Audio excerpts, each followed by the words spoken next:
EDX Core Pure, Complex Numbers 1, Introduction. Solving quadratic equations with no real roots. So we just look at recapping on quadratic equations, what we know so far, and we solve x squared minus 5x plus 6 equals 0. So this one I'm going to solve by factorising. So it's x minus 3 times x minus 2, and therefore x could be 3 or x could be 2. So here, this quadratic equation had two real roots and they were distinct roots. Quadratic equations you've seen before can also have a repeated real root. So for example, x minus 5 all squared equals 0 has the repeated root x equals 5. If we look at solving this new quadratic equation, x squared minus 4x minus 13 equals 0, I would solve this one by completing the square.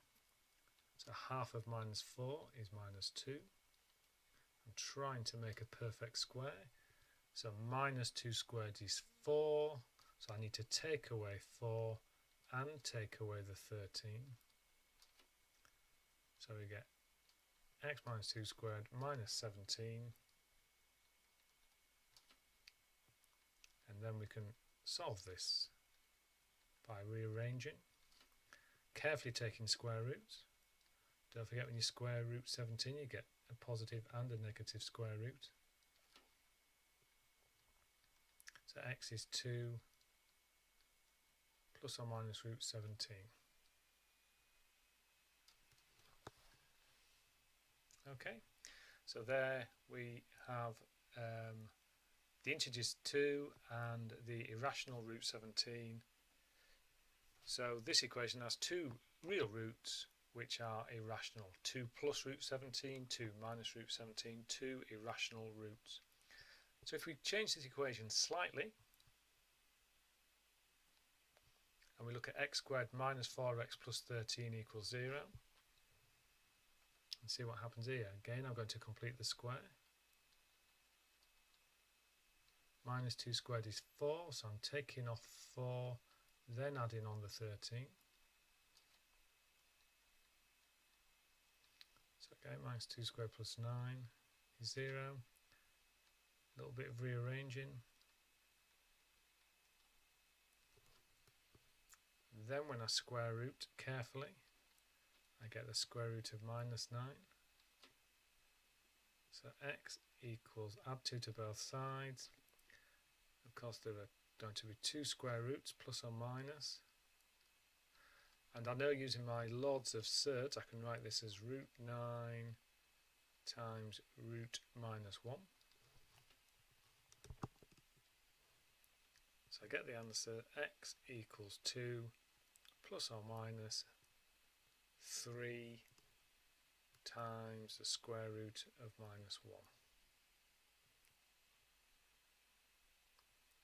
So I could leave the answer in that form with this square root of minus 1 notation.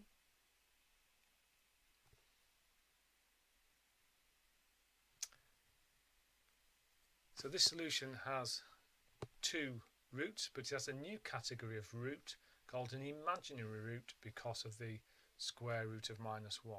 That is called an imaginary number.